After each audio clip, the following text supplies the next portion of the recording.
Hello,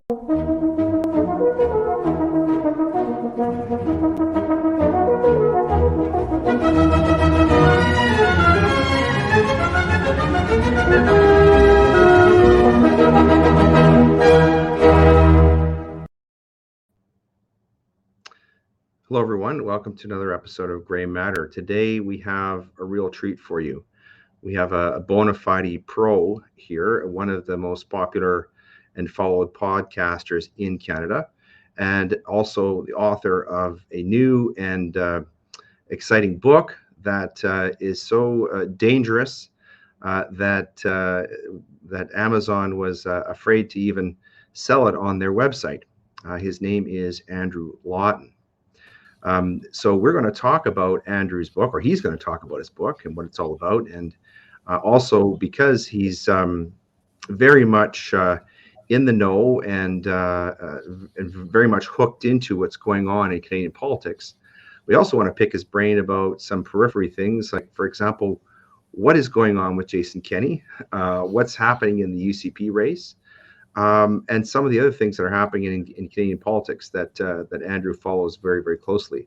But for the most part, we want to talk about his book concerning the Freedom Convoy. Before we introduce him formally, of course, we're going to go to the aphorism board, as we always do. And I've selected a few quotations in honor of Andrew and his book. The first one is from a fellow journalist and author, Mark Twain, who famously said, "A lie can travel halfway around the world while the truth is putting on its shoes." And that certainly applies to the Freedom Convoy.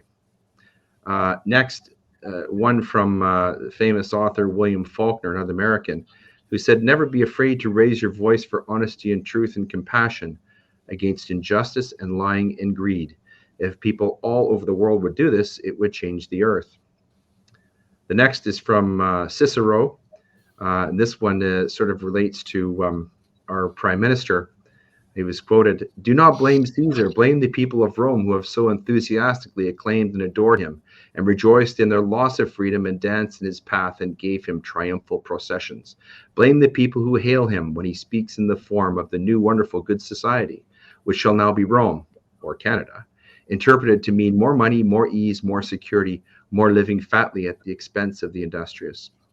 And finally, Alexander Solzhenitsyn, who knows something about living in a society without freedom, who is quoted as saying, "We didn't love freedom enough," talking about the Soviet people, the Russian people.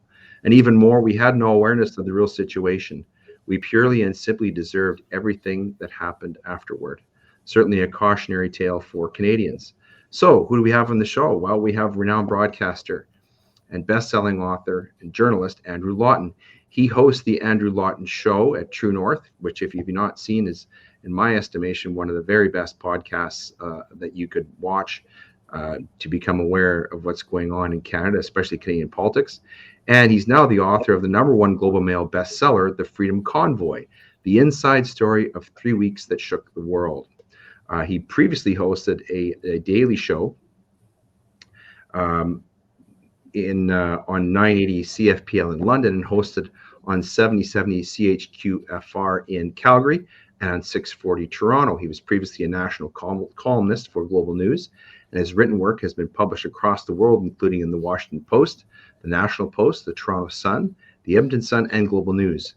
Andrew has appeared as a commentator on CBC, CTV, TVO, CTS, and BBC, and now he's here on Gray Matter. Thank you for being with us today, Andrew.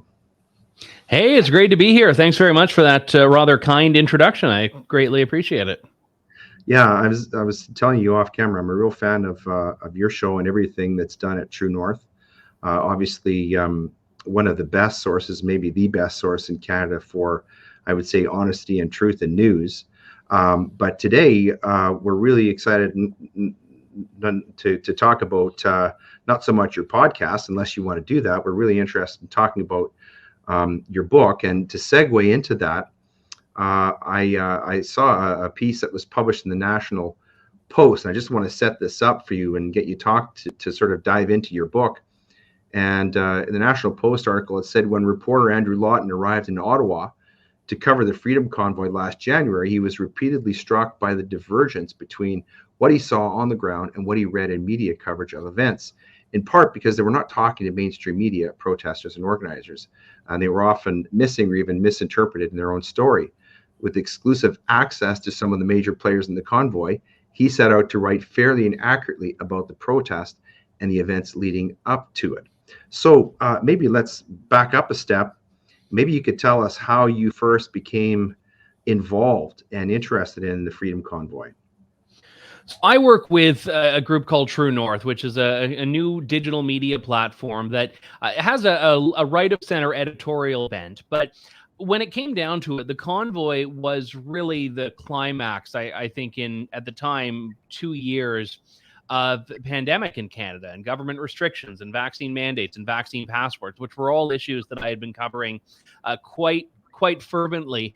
And it was something that we saw, and I certainly saw from the outset, was very big. This was not like other little protests that had popped up throughout COVID. This was something different. This was bringing more people over to that side. And what we saw when this thing set out from British Columbia and then Alberta and Saskatchewan and so on, I mean, people just flooding overpasses and the shoulders of highways, lining up, people that I knew that have never once shared or like responded to anything I've done in my work life because they're not political people, were reaching out to me about the convoy and saying, oh yeah, I saw a clip of you from your show. And I knew it was permeating through different circles that it normally wasn't political content. And I decided I was going to lean into it and cover it. So I went to Ottawa to cover for True North the arrival of the convoy. We had other folks in Ottawa that were there at various points throughout the remaining 3 weeks. And I ended up going back at the very end, what ended up becoming the end, I should say.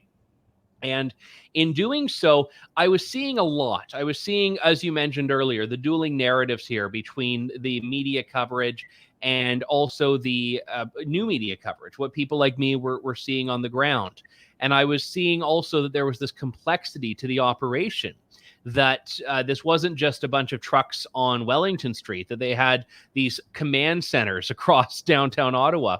And all of that was to say, I felt there was a part of the story that needed to be told. And, you know, there was a good friend of mine who's written a few books. I kept saying, you know, someone's got to write a book about this. Someone's got to write a book. And eventually he just told me to shut up and do it myself. And I did.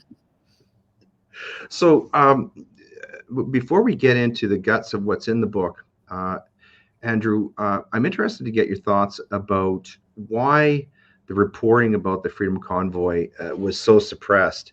We had a lady on this program previously named Heather Prosack. You might know her from your time in Calgary. She's a radio personality.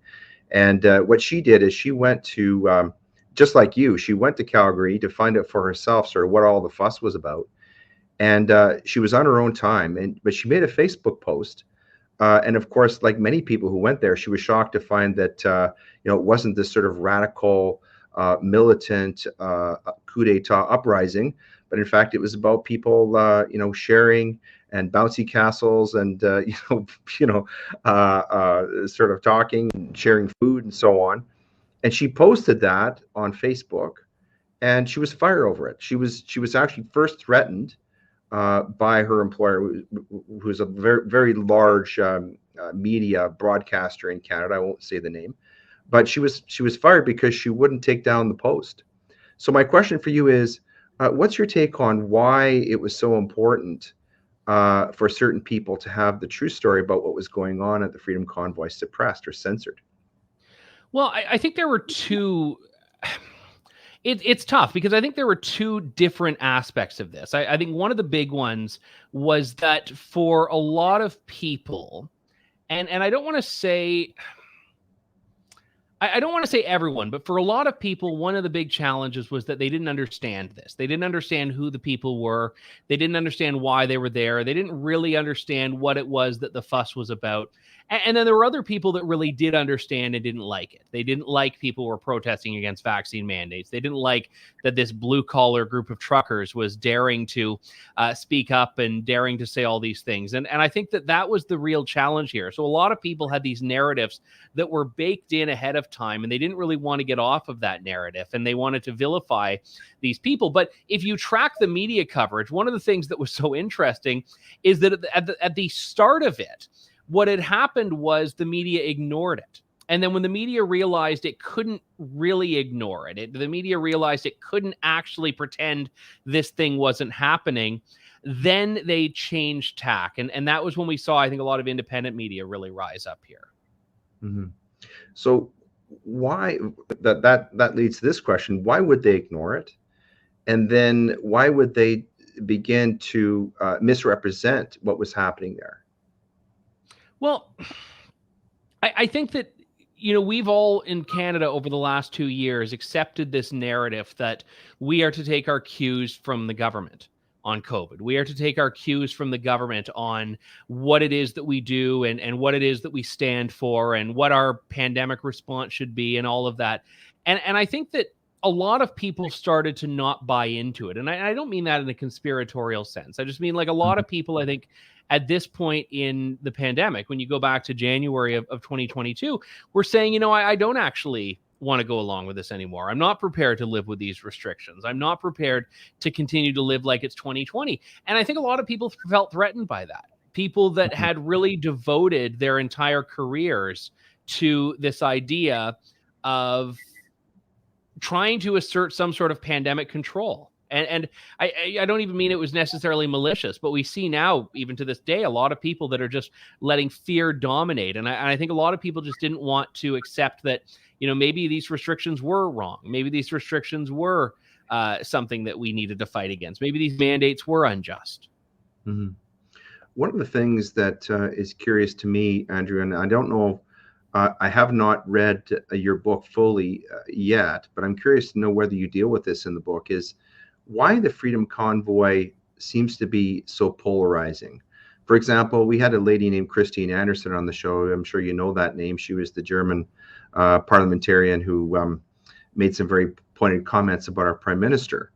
And when she was on the show, she talked about how inspirational the Freedom Convoy was to people in Europe. And at that time, I have to say, I was largely ignorant of the extent to which what was going on in our country was also going on in places like Holland.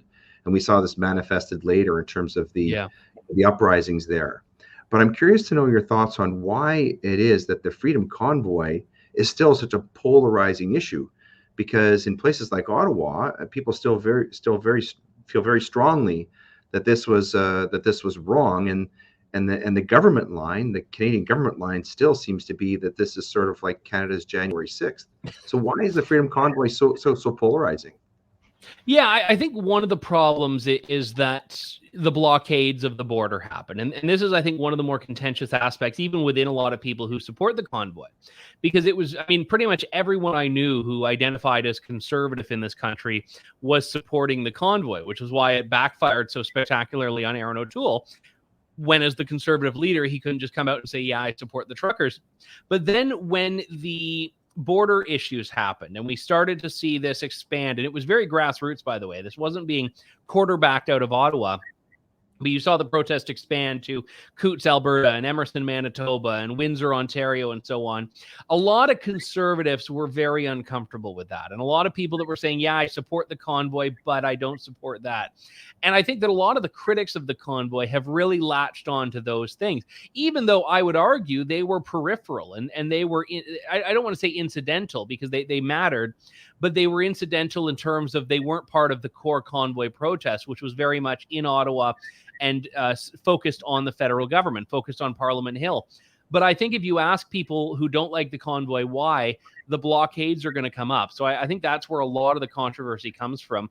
But to be fair, I also think a lot of people use that as a crutch. People that don't like the convoy because they don't agree with their message, that hold up the border blockades as sort of their justification and their shield for not liking it. Mm-hmm. One of the things that I'm curious about as well, Andrew, is obviously the invocation of the Emergencies Act by the federal government has been very, very controversial. It's the result of an inquiry now.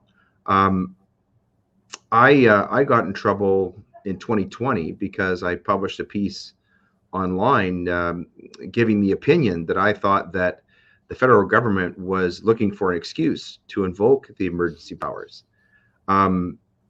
Does your book, do you deal with that question of the propriety of the use of emergency powers, and whether the federal government was really, the Trudeau government was looking for an opportunity to perhaps invoke the Emergency Powers Act under certain circumstances? So I try to focus the book on journalism rather than analysis. I try not to put too much of my own opinion in there because I felt like the facts themselves needed to come out. However, I do think the way that the story is told, people start to raise some of those questions. And one very large example of this, and my book did discuss this for the first time anywhere, the extent to which the negotiations between the city of Ottawa and the convoy had started to bear fruit. We knew that they had been talking, but we didn't know until, I didn't even know until I was writing the book and interviewing people exactly how far along this was and how far along this process had really gotten. And what was interesting is that the Emergencies Act came when the window was very much closing. Another day, and Ottawa and convoy organizers would have actually managed to take the trucks off of all residential streets to concentrate them on Wellington and have some trucks leave Ottawa. And they were on the second day of a 3-day operation to do exactly that when the Emergencies Act came into place. And we know now, and it really supported the work I did in the book, that the federal government knew that. They had been briefed by a security official on these talks and on these negotiations. So I do think that Justin Trudeau knew absolutely that his window was closing, and he wouldn't have been able to sell this had they waited even a day longer. Mm-hmm. So in terms of the process of you writing the book, Andrew, how long did it take you to research and actually write the book? So, writing took place in about 5 weeks. I started, and I'd probably say actually a little bit less than that because I planned to start writing it April 1st, and then I ended up getting very sick. So I was sidelined for the first week, not even with COVID, ironically, just like a garden variety flu or a really bad cold, whatever it was. But what ended up happening was I had been doing a lot of the legwork in Ottawa when I was covering this, not knowing I'd be writing a book because I was interested in this since I was covering this. So I had some notes and I had certainly research, but I think the big thing was the interviews, because a lot of the people that were involved in the convoy that I interviewed had so many stories they wanted to tell and wanted to share, and they were thrilled. There were other people I wasn't able to talk to because they were behind bars or they were stuck with very strict bail conditions that prevented them from speaking out about it. So I did the best I could. I tried to triple verify everything that I was getting. And I'd say the interviews were taking place for the most part over March and April. But all said and done, I did this in less than 6 weeks. Wow, that's incredible. Did you have a publisher for the book before you sat down to research and write it, or did that come later? Yes, I did. And it was quite interesting. I'd always wanted to write a book, and there had been another one that I've been sort of contemplating writing for quite a while and just hadn't gotten around to really putting pen to paper yet. But I had an American publisher reach out to me and asked me, based on my coverage of the convoy, if I wanted to write a book about it. And I said, well, yeah, actually, this is interesting to me. And I, had a conversation with them, and I really was not exactly thrilled with the deal they were offering. But at the end of the day, I said, well, it's a book and it's a book deal. And what ended up happening was I went to someone I knew in publishing in Canada and had an acquaintanceship with. And I just said, I trust your judgment. What do you think about this offer? Like, do you think this is a legitimate offer? And they said, well, it's not really that great. So your instincts are right. And they said, out of curiosity, what's the book about? And I told him, and he said, oh, interesting. And that ended up being Ken White, who's my publisher now at Sutherland House. So he liked the idea and offered something that I thought was much better. And I've been very blessed with how widespread the book has been in Canada. Speaking of spreading the book, I understand that at least at first, I don't know if this is still true, or is it true that Amazon refused to distribute the book? No, Amazon has always been really, really good. And in fact, I'll say Amazon was ordering so many copies of it that we didn't have copies to send anywhere else. The book was a bestseller based on pre-orders alone. The issue came from Indigo, which is Canada's largest brick and mortar book retailer, who would not carry the book on its store shelves. And early on said, we'll sell it online, but we don't want this on our shelf. And interestingly enough, and this is a bit of an exclusive for you, because I was just told the other day, and I checked it, and it appears to be true, that they actually have it on their store shelves now. So I think they may have relented because people were emailing, people were asking, people were signing petitions. And I wasn't involved in any of it. I was very humbled that so many people were trying to support it, but it seems like Indigo might actually have relented on that now. Oh, well, that's good news. But obviously sales have been brisk. And Yeah, I mean, it went up. I don't actually know. I'm not being coy. I don't know how many copies have been sold because I've tried to focus on, talking to people like you about it and, going out and meeting people when I can and not focus on the sales of it. But I do know that it still is actually right now on the bestsellers list and has been for 8 weeks. It's not at number 1 anymore, but it was at number 1 for, I think, about 6 weeks in the Globe and Mail and the Toronto Star. So people are buying it, and, there's waiting lists at libraries to get it. So I've been glad people are interested, but I think it just goes to show that there is a hidden majority here. A lot of people that, Justin Trudeau would say are the fringe minority that are actually curious. And even if they're not Convoy supporters, are kind of wondering, well, what was this whole thing about? What was it really about? And I've had people that have reached out to me that have said, I'm not a Convoy fan, but I feel like I understand it better thanks to your book. And that is exactly what I was going for. You've said that that's a journalistic piece that doesn't draw any necessarily conclusions or offering opinions. But I'm interested to know, based on your research and writing the book, what are your major takeaways from the Freedom Convoy in terms of what it means for Canadians, and what has it changed about Canada and Canadian politics and Canadian life? That's a fantastic question, because one of the big changes, and I don't know how much this will prove to be enduring or not, is that we're not a country that's really built off of that idea of protest. We don't have a rebellious spirit generally. We aren't a country born of revolution. It's not baked into our DNA like it is to the United States. So the idea of a Canadian uprising, if I can call it that, is itself a rarity, and it's a new thing. And I don't know if it's just because the time was right and the circumstances were right and the group impugned was right and all of that converged, or if this is a bit of a turning point where citizens are reclaiming their own power now. I mean, we'll have to wait and see, especially what happens this fall, if there's another wave of restrictions or in the winter or something like that. But I think that's been one of the big things. It certainly changed. I would also add that, for most of us, we saw in the convoy a turning point in COVID and in the pandemic, where people that had gone along doodledly with everything, they got their shots, they did the vaccine passports, they stayed home to save lives, they closed their businesses. All of those people said, okay, what's this all for? To what end? To what end is this? And is it going to end? And that was, I also think, a big change that we saw. And again, this is all going to come down to, will this same group be able to recreate it and add and grow and expand if there's another need to? I don't know, but I do think it did have a change, and they did have an effect very much.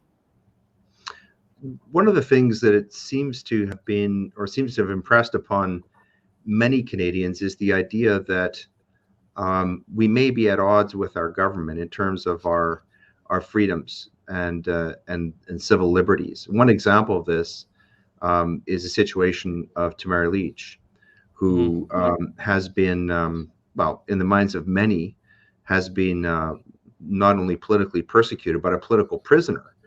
And in fact, her efforts to get out of jail and have changed the law of bailment in Canada, for example.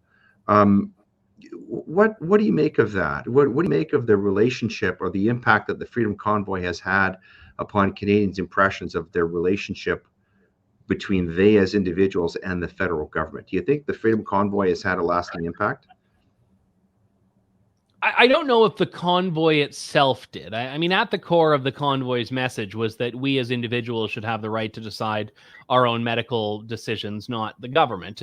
But I think in a lot of cases that message is somewhat more abstract compared to the more fundamental message of just opposing a mandate. I mean, obviously underlying that is this idea of standing up for bodily autonomy and personal choice. But so I would say, and I would look at that and say that, one of the fundamental themes of the convoy was that the government doesn't have that level of control over you. But the one challenge with what happened in the convoy is that the government really reveal its assaults on freedom on a number of fronts. I mean, the Emergencies Act was an assault on individual freedom. The way the government denied people the right to walk down the street, despite saying that, we are actually able to, what's the word I'm going for? Like government saying we're going to protect your civil liberties, but then they were saying we're going to arrest you if you try to go to this protest, even if you don't have a truck, even if you're not blockading anything. So I think that government control became the story of the convoy because that was how the government chose to respond to the convoy. And oddly, it started out as being about mandates, but by the end of it, I think was about something far greater than mandates. And it was about freedom in its broadest possible sense, the right to make your own choices, but also the right to protest, the right to assemble, the right to criticize your government, and all of that. And I guess the challenge is that the government's assault kept continuing.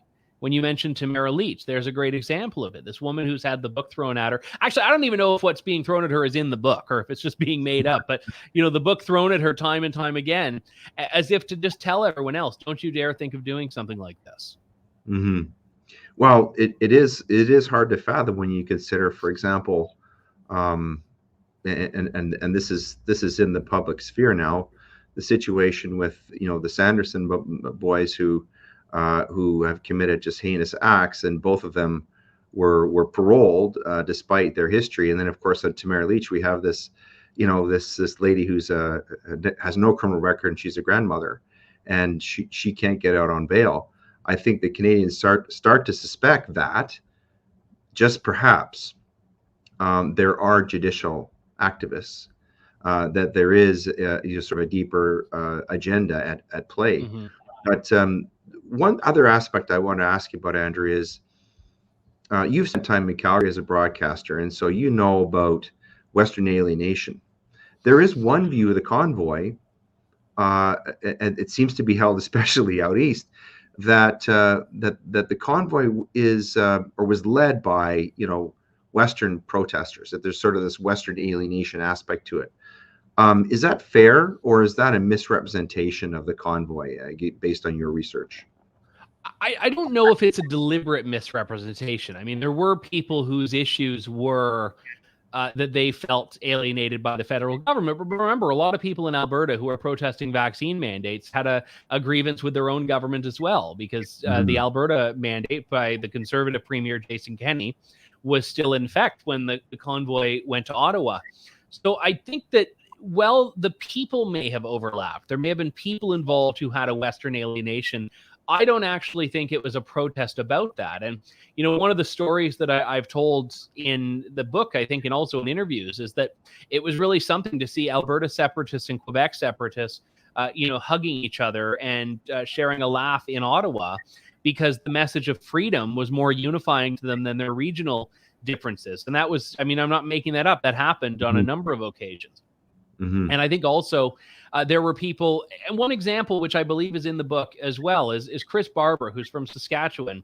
And he was the one who was also one of the initial key figures in this. He actually drove Tamara Leach to Ottawa. They were in his truck, and he was going to have the Canadian flag upside down on his truck, which is, in nautical terms, the signal of distress.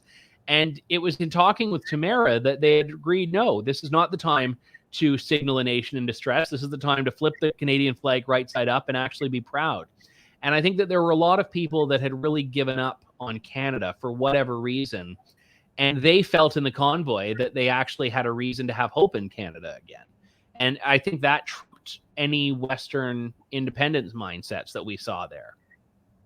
So is that sort of the message of the book in terms of trying to make sense of the convoy, that perhaps there are still in Canada, if we can call them grander narratives like freedom and liberty and being Canadian, that will survive COVID-19, that will endure government overreach? Is that sort of the message of the book? Well, I didn't anticipate that, but I think it actually might be. And it's I should get you in the marketing department, because I actually love that characterization of it. I do think that. And I think that, the challenge, and I fully admit this, is that this is a story that's still being told. I mean, I was updating this even while we were editing to look for, a missing comma, I was finding new information that was coming out, and I was going back and changing this. And at a certain point, I had to just hit send and say, maybe we do a sequel or maybe we do a follow-up edition. But, we have to just say, this is what the story is right now.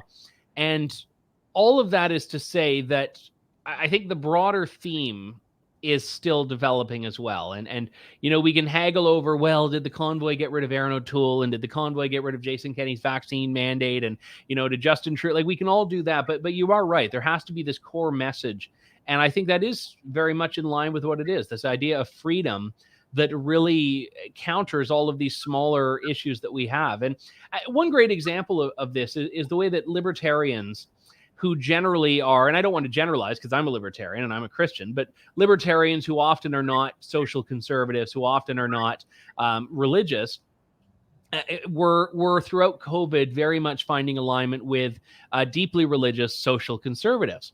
And one of the reasons is because the key fault line was not about, something like gay marriage or, sexual freedoms or anything like that, but the core affront to freedom was shutting down churches and shutting down businesses. And a pastor and a libertarian business owner can unite because they realize that, wow, they're facing the same enemy, which is that attack on freedom. Mm-hmm. Speaking of very religious social conservatives, Preston Manning has created something of a thought experiment called the COVID report, which essentially calls for a public inquiry that would try to make sense of what happened during COVID and the lockdowns. And in it, he envisions that there would be an inquiry into the federal government's handling or mishandling of the pandemic that would pose 16 key questions about what occurred. I mean, and most of us could probably figure out what those questions would be. I'm sure you could. Do you agree with Mr. Manning that is something that is sorely needed in Canada in terms of a debrief, in terms of perhaps call it a healing or a cathartic moment for our country, that we would have that type of inquiry into what happened, especially in the context of, I mean, it looks like, and I want to ask you about this later, it looks like the federal government may be firing up the band again to go back, to take us back into COVID world. But would you agree that would be something that would be worthwhile for Canada to have, as this sort of public inquiry?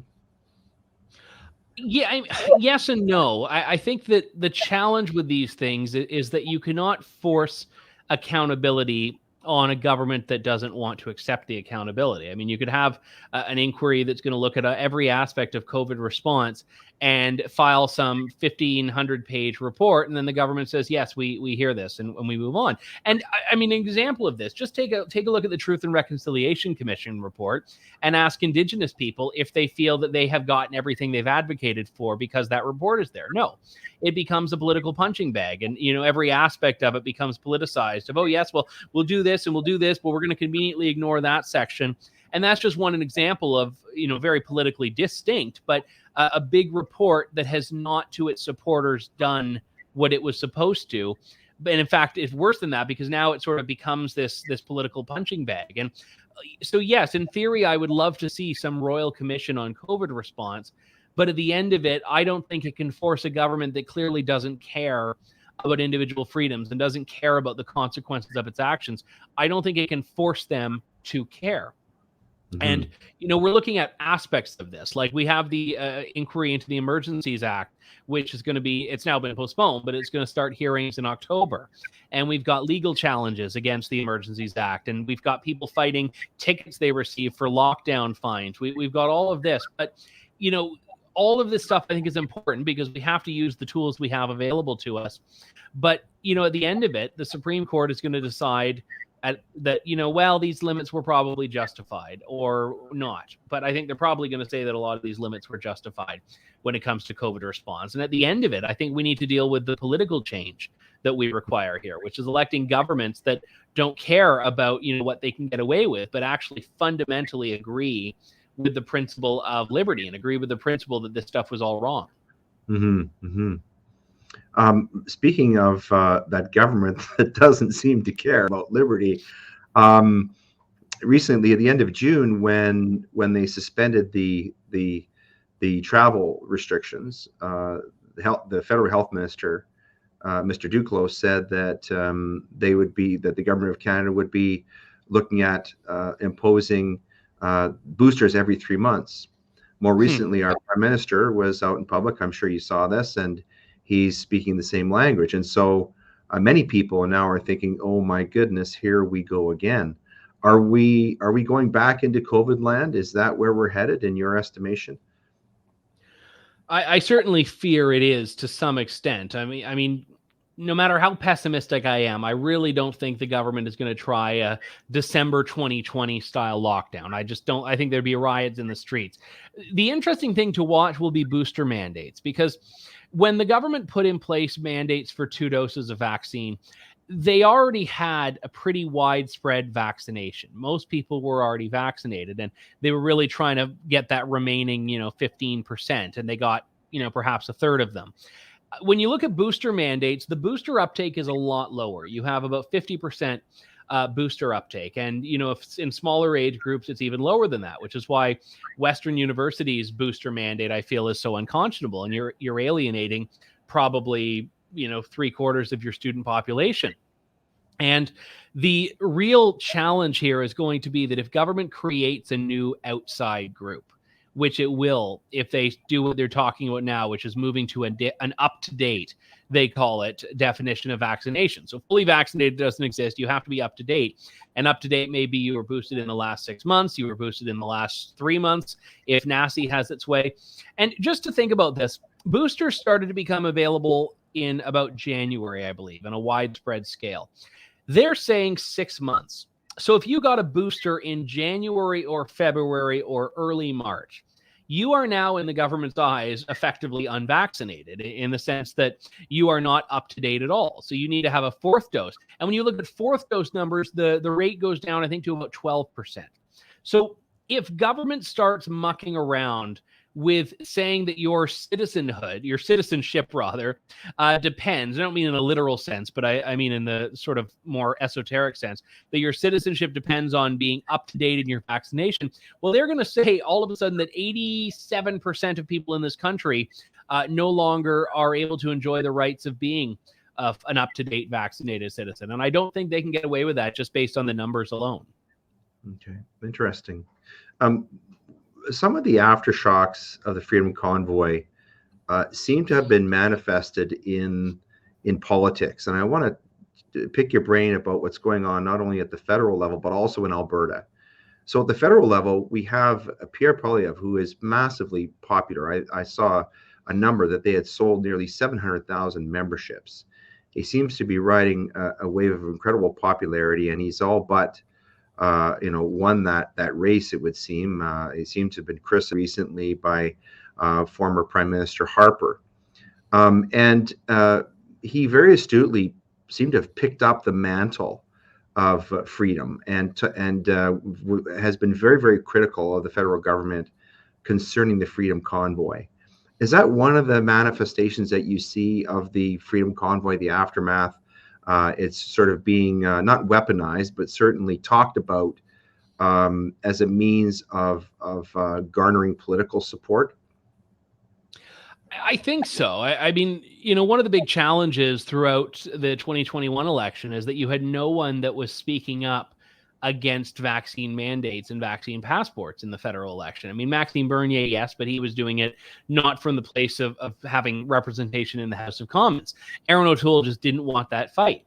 And when the convoy came and said, okay, fine, we'll do the legwork, we'll do the heavy lifting, we'll build a movement about this, he still wouldn't say whether he supported them. And he gave this one just absolutely abysmal press conference in which he, just went on, and they said, are you going to meet with the truckers? He said, yes, I'll talk to truckers. Well, no, are you going to meet with those truckers? Why, yes, I'll continue to have conversations with truckers. It's like, just say it, yes or no. Yes or no. The answer is clearly no, you don't support them, but just come out and say it. And then Candace Bergen, who at the time was the deputy leader, put out a letter saying, absolutely, I hear you, I'm with you, I support you.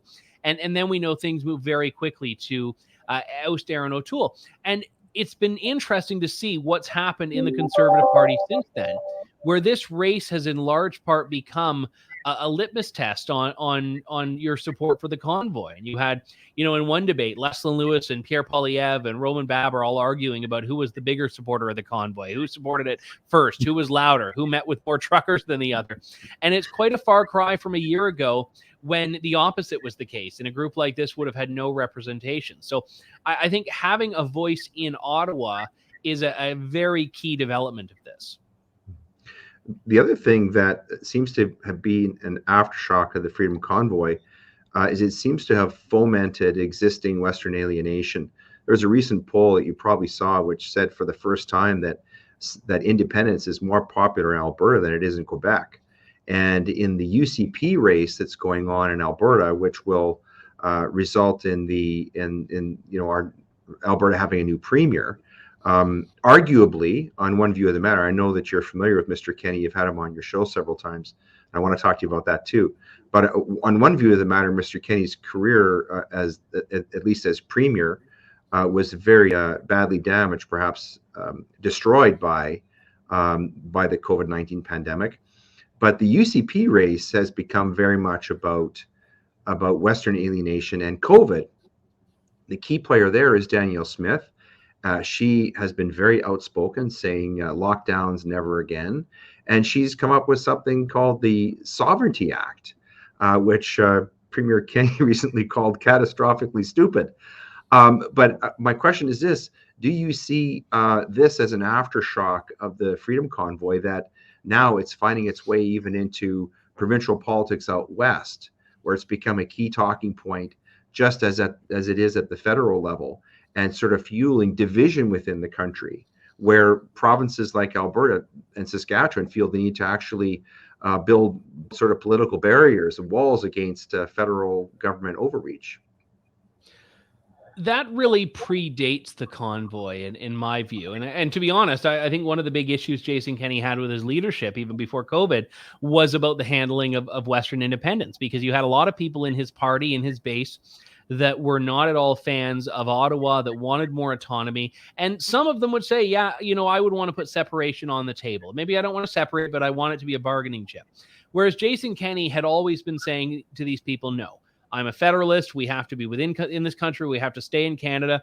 And that's a legitimate enough view, but it also takes away your biggest bargaining chip. And that was the frustration a lot of people had, that they did not feel Jason Kenney was doing enough for them in Ottawa to represent and advocate Alberta's position. And I think when COVID comes along, the issues with Jason Kenney only grow, because the province that a lot of people thought would become like the Florida of Canada, like the one holdout that doesn't do vaccine passports, that doesn't lock down, that doesn't do restrictions. People thought they were going to be the one place that was immune from that. And then they end up becoming indistinguishable from Quebec and Ontario. And I mean, even British Columbia was better than Alberta in some ways, but they, of course, did the vaccine passport too.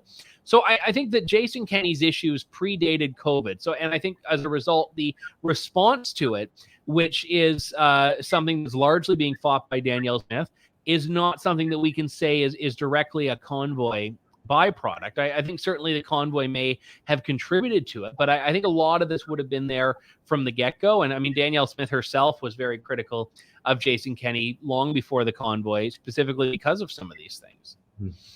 What's your take? I know that you've had Jason Kenney on your show a few times, and you know him somewhat. What is your take on his sort of wading into the fray here? He's been very outspoken, very critical of one particular candidate and her policies. Is that appropriate in your view, or ought he to have stayed out of it and just let the party select their new leader without his involvement in the debate? I mean, appropriate or not is up to him, I guess. It's certainly not conventional. If you look federally, leadership candidates always get a bit of a clear runway without having to worry about criticisms from their predecessors. It was quite rare, for example, when Stephen Harper endorsed Pierre Poilievre. I think the only thing that I would point out about that is that he didn't criticize any of his opponents. He didn't say anything about Jean Charest or Patrick Brown or anything like that. He just said, yes, I think Pierre Poilievre is the guy, and I'm throwing my weight behind him. And I think that was something that was noteworthy here. And Aaron O'Toole has stayed out of the Conservative leadership race. Andrew Scheer stayed out of the last Conservative leadership race. Stephen Harper stayed out of the Conservative leadership race before that. So it is certainly unconventional, but I also think for Jason Kenney, it's personal. I think he really believes that he's the guy, and he should be the guy right now. And I don't think he likes that Danielle Smith, who he does not get along with, is the one that is poised to replace him. And when he was still fending off criticisms, he would always start talking about, Danielle Smith and her handling of the 2012 election and so on. And I think now that she seems like the front runner to replace him, he's not happy with that. So, I mean, again, what his plans are for the future, I have no idea. I think I see sort of a Boris Johnson-like quality in him, whereas he feels he was wronged and he hasn't quite gotten around to accepting that, and maybe for good reason. I mean, there are people in Alberta saying that, oh yeah, if Danielle Smith wins, she'll only be there for 9 months and then the UCP will lose the next election. Fine. I don't know what that means for Jason Kenney if that happens. I think that's an astute analysis, actually, because I was just thinking the other day that he's probably done some of the best work that he's done as our premier since he announced that he would not be our premier anymore. And of course, that is probably part of the reason is that he's no longer shackled by, COVID and that sort of thing. But I would agree with you there. He seems to have been a much better premier since he found out he wasn't going to be premier anymore. The lame duck effect in Canada does wonderful things. Like my favorite Andrew Scheer was Andrew Scheer after he lost the election because he started just shooting from the hip. And I had asked him in an interview, I said, where were you during the election? And I said it more nicely. He said, well, the problem is you get people in your ear and you sort of just fight against your instincts. And I feel that's one of the big problems in conservative politics in Canada in particular. Speaking of where were you, I want to get your take on this. And this is coming back to the Freedom Convoy and the lockdowns. I was a great fan of Prime Minister Harper. I thought for the most part, he was a very good prime minister. But his silence during the COVID lockdowns and even during the Freedom Convoy was deafening. And I found that curious. And it led me to go back and read his book. And I discovered that that explained to me to some degree why he wasn't speaking out. But what's your take on that? Why didn't former Prime Minister Harper speak out about, for example, some of the violations of civil liberties that we saw during that time when he had been previously? His governments were by and large very, very supportive and respectful of human rights and individual liberties. One of the big things, and I've met Stephen Harper, I've interviewed Stephen Harper. I don't know him really well. So I just want to preface, my thoughts by saying that I'm speculating in some cases, but I also think I'm inferring from a pretty solid body of evidence too, that he does not hold in high regard the people coming down from the mountains and quarterbacking their Monday morning quarterbacking their successors' actions. I don't think he liked, anytime Paul Martin would pipe up about his performance as prime minister. And I think he has tried to give Justin Trudeau as his successor the courtesy of not having him, standing up and saying, well, you should do this, and that. I mean, the times he's criticized this federal government have been very, very few and far between. One notable example was when Omar Khadr was given the $10.5 million payout by the Trudeau government. And I think when he does hold his, when he keeps his powder dry as he does, I think it makes it a lot more meaningful when he does speak out. So that does bring us back to your question of why not through COVID. I think he doesn't want to be a commentator. And I think he doesn't want to be still in the game and still in politics. He's taken a very statesman-like position. He's worked with some international organizations, but he's also a young guy. He has gone back to working in business. He's got his consulting practice. And, I don't think he actually wants to be in the fight anymore. And I don't know the why. Maybe it's because he doesn't think that, it's his job. Maybe he doesn't think he can yield much influence as a former prime minister. But I think that's really been the read. And that explains why he's been so disengaged in his post-political life. Speaking of his successor, Mr. Trudeau recently announced that he's going to remain the leader for the next election. He's going to try to surpass Mr. Harper's 3 terms and get to his 4th. In your view, is that a good thing for the Liberal Party? And will what happen with the Freedom Convoy affect his ability to form a new government? I think that if Justin Trudeau is dethroned, a part of me thinks it's going to have to come from within his own party. And I honestly think that his members and his caucus members will be the ones to turf him. So I wonder if he was trying to, shame them into submission a little bit with that comment, saying, no, I'm not going anywhere. I'm here. Because we have heard little glimpses of discontent. I mean, there were those members of parliament that criticized his COVID handling. There were a couple of MPs that criticized the Emergencies Act. There were a couple of MPs, in fact, number of MPs that criticized this whole scandal his government was in a few weeks ago with giving, government funding to this like notorious anti-Semite. And I think all of this has really come to a head here. And I do think that there are going to be members of his caucus that say, I don't think you're the guy to lead us into the next election. And I think he's trying to fight against them. Speaking of the next election, are you in the camp that thinks that we could have a snap election sometime this year or early next year? So I don't buy into there being a fall election. I think it's possible. I don't think there will be. I think the argument in favor of it would be if Justin Trudeau needs to keep his caucus at bay, if he needs to tamp down on a caucus revolt, or if he's looking at inflation and recession and saying, well, the economy is going to be in such a terrible spot, let's like slip an election in before things get really, really bad, and there's no way I'll be able to survive it. I think that would be the justification. But I also think the risk is too high. Because with the deal he has with the NDP, he's got that job until 2025. He has been in power a little under a year. So if he has an election now, he is gambling 3 years that he's there with the possibility of getting an extra year. And I just don't see that as being a good ROI. Well, Andrew, you have been very generous with your time and talking about your book. We're at the part of the program now that we call the reading list. I won't shock you to learn that today your book is featured. So the book is entitled The Freedom Convoy, The Inside Story of 3 Weeks That Shook the World. As we said, it's a #1 bestseller, beautiful cover. Where did the photo come from? So that was actually something my publisher had sourced, and if you look at the cover, you'll actually see this shed, and this shed I talk about in the book. It was the site of a broadcast facility that they set up called Live from the Shed, where they interviewed people, they did live streaming, and really tried to tell their own story. So it was a very fitting cover. Yeah, it's an incredible photograph. And I almost, when I looked at it, I thought, wow, could that be a real photo? It sort of really captures the whole scene, except for maybe the bouncy castle.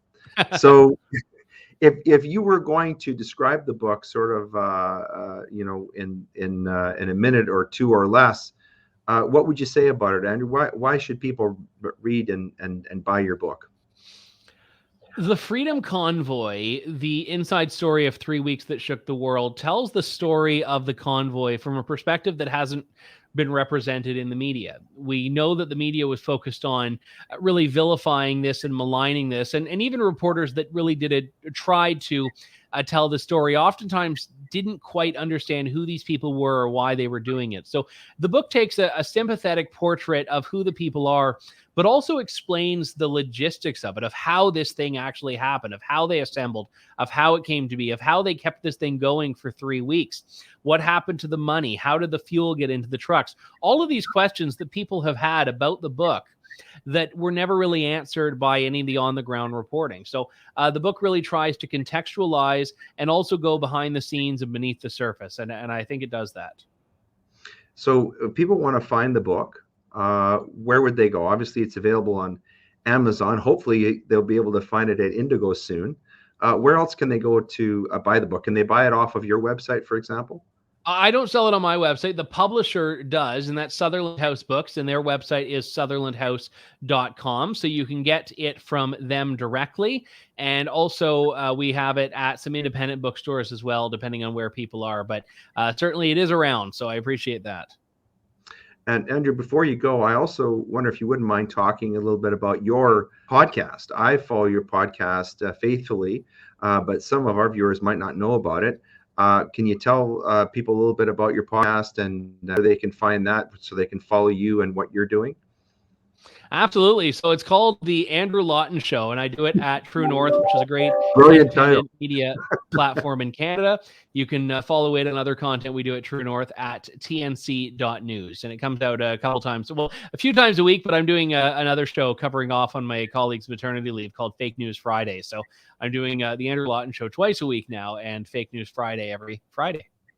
Wonderful. Well, I want to thank you so much for not only for being with us today and telling us about your book, but also for sharing your time and your thoughts about the Freedom Convoy and Canadian politics generally. I also want to thank you on behalf of all of the viewers of Grey Matter for the work that True North does in telling truth in news and for being a source of reality in a world of media where it's very difficult to find truth and reality, especially in Canada, in an environment where, let's say, truth and news is something that is rare and in the views of many people has been politically compromised. So I want to express that to you and everyone at True North News. I certainly admire very much the work that you're doing. Well, I appreciate that very much. And, it's not worth doing without people that like it and value it. So we're so honored and humbled by those of you who do watch it. So thank you. Andrew, again, thanks for being with us today. We're very grateful for your time. And I'm looking forward to reading your book. I wish you great success with it. And I hope that there's a volume 2. Well, we'll see. Certainly lots more material coming out by the day. Thank you very much. Thank you, Andrew.